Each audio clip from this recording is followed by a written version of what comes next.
سرسایه څومره ده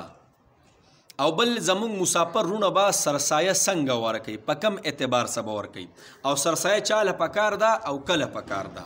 نو سرسایه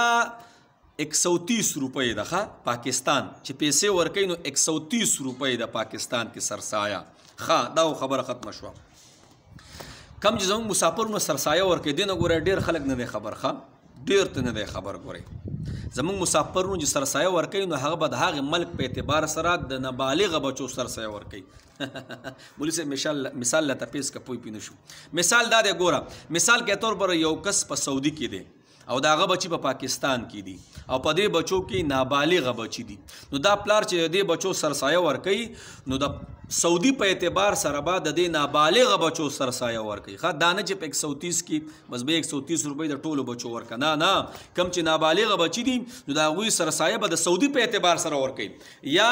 امریکا کې دي جرمني کې دي اټلي کې دي فرانس کې دي بحرین کې دي دوبۍ کې دي په دنیا په هر ګوټ کې دي پلار مسافر دی نو د دې نابالغه بچو چې په پاکستان کې دي په افغانستان کې دي د نابالغه بچو سرسایه چې ورکوي نو د هغې ملک په اعتبار سره به ورکوي دا نه چې د پاکستان په اعتبار سره د ټولو بچو سرسایه ورکوي 130 د بلوغ ته رسېدلي کم چې کور والا دي د هغې به 130 اعتبار سره ورکوي. صحیح ده نور به 130 اعتبار سره نه ورکوي په کم ملک چې مسافر دی په هغه اعتبار سره به ورکوي. فدې باندې فتوا د بنوري ټاون کراچۍ هم شته ګوګل کې تاسو سرچ کولی شئ. صحیح ده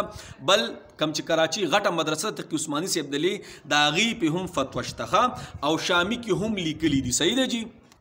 ګوره شامي کې جلد نمبر 2 کې په 355 نمبر صفحه باندې لیکلي سوی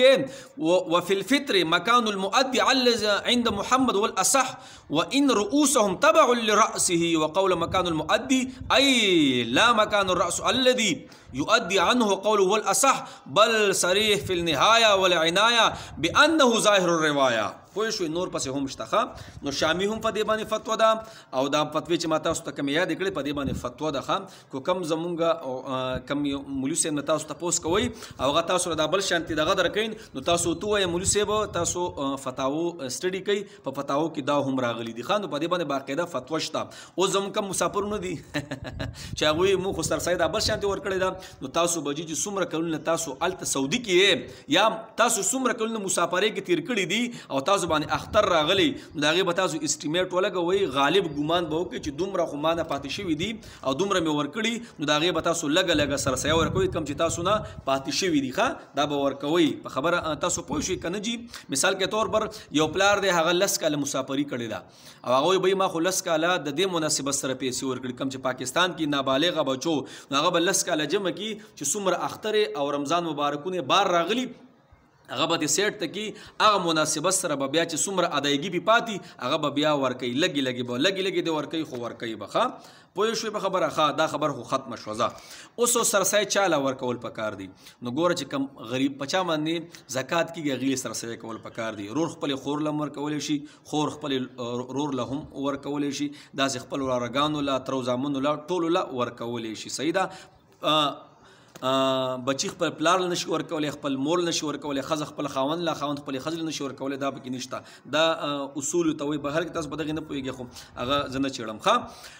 بله چې په چا زکات کېږي هغې له تاسو زکات ورکولی شي او بل کله دا سرسایه ورکول پکار دي د اختر د مونځ نه مخکې ورکول پکار دي. صحیح ده وسې هم ورکولی شي سرسایه وس هم ورکولی شي او بهتره دا ده چې وسې ورکوي ځکه سرسایه چې ډېر غریبانان او د هغوی وس نه کېږي نو اوس پې ځان له کپړې پیزار جامې ځان له واخلي. صحیح ده نو اوس یې ورکول پکار دي پوه شوئ. بیا ته مې دا مهرباني وکړئ ما یو کلیپ پرون ستاسو کړی پای کې خبرې ما نه پاتې شوې وي نو ما ویل چې مې بیا ډیلیټ کو ځکه چې ډېر رنګونه ماشاءالله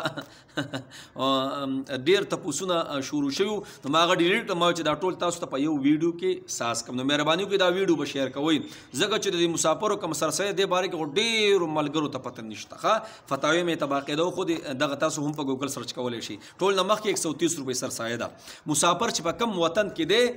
نو د هغې وطن په مناسبت سره به د خپلو نابالغه بچو سرسایه ورکوي خپله به هم ورکوي او نابالغه بچو سرسایه به هم ورکوي. صحیح ده او خور له هم ورکولی شي رور له هم ورکولی شي سرسایه او د اختر د مونځ نه مخکې پکار ده. نو پوه شوئ دې باره کې که څه خبراترې بلکل تپوس کولی شي